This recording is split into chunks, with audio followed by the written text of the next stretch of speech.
Greek Cypriot and Turkish Cypriot. Lovely people. It's beautiful. It has everything going for it. And it's been a tragedy that I've watched, really, with such horror.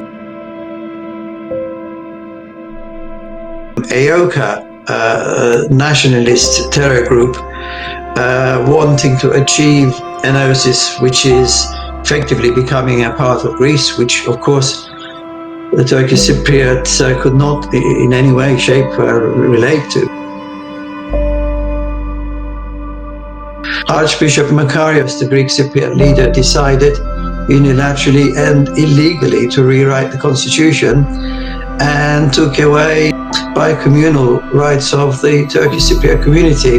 And Turkish Cypriots were attacked in their villages, as you know, and they deserted 103 villages, and 25,000 people, which was 1/4 of the population of that time, were made refugees and went to live in tents and so on. There were also 200 Greek Cypriots who became refugees.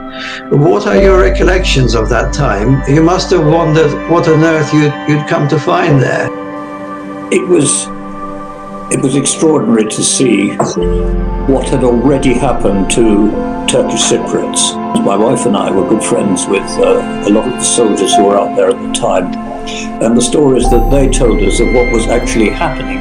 We didn't call it ethnic cleansing in those days, and that was exactly what was happening. I've never forgotten the first time that I drove from Nicosia to Kyrenia through the Turkish sector there. These people were basically imprisoned, enclaved. They lived like that for security, because if they hadn't lived together, they were being gradually wiped out by the right-wing idiots from the Greek Cypriot community, and of course aided and abetted by one General Grivas, had a full intent of removing Turkish Cypriots from Cyprus. In Kofinu, we know that some terrible things did occur, and I believe some of your colleagues actually witnessed. What did they actually witness, Sir Michael? Their stories of what was happening in the villages, very often all over the island, was gradual elimination of Turkish Cypriots from the island. And in 1967, the Kofinu situation occurred, and the stories that they had to tell of the murder of women and children by Grivas and his thugs, totally unnecessarily, was ethnic cleansing of magnitude which I had simply not come across before, and to hear it from people who saw it, which was scarred on their memories, I think, forever, was shocking, absolutely shocking. And why Turkey felt that it had to intervene. Nikos Samson, they were able to actually launch the coup.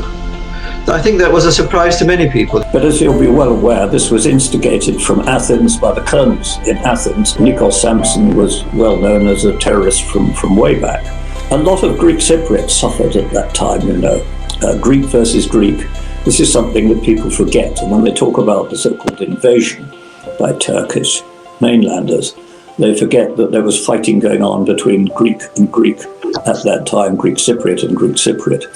Yes, well, Makarios, who survived the coup and got away and ended up at the United Nations, he actually has a speech, and he accused Greece of invading Cyprus. In fact, that was the word that he used.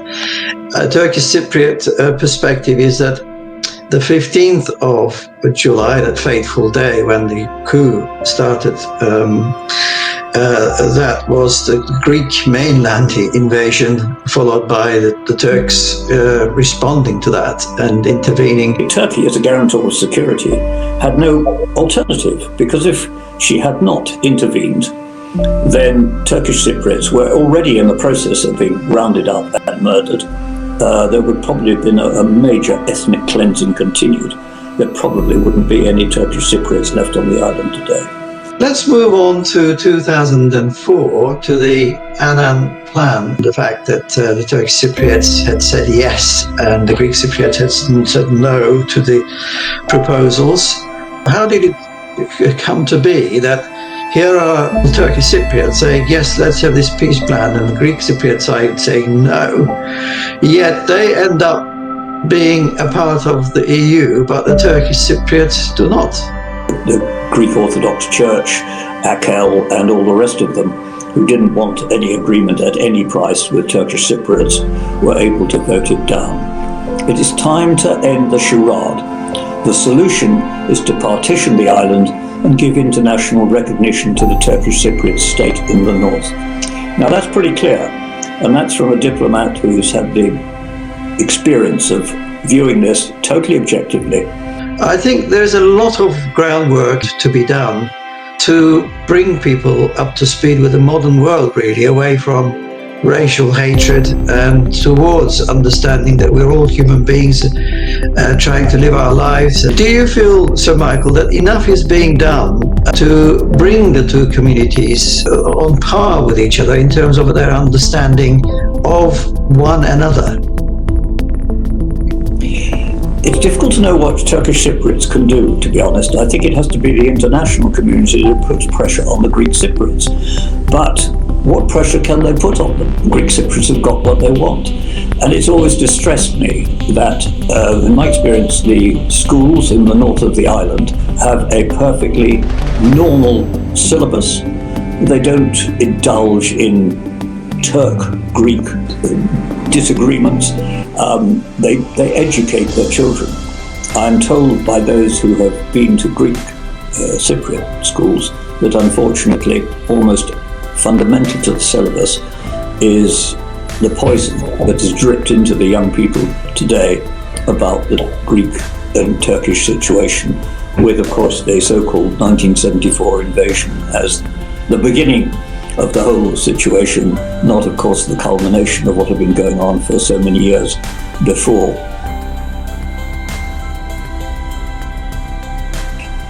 I find it sad, so sad, that an island in which, when I first arrived there, I thought had so much going for it, and there were some lovely Greek Cypriots and Turkish Cypriots who were actually getting on and managing to live.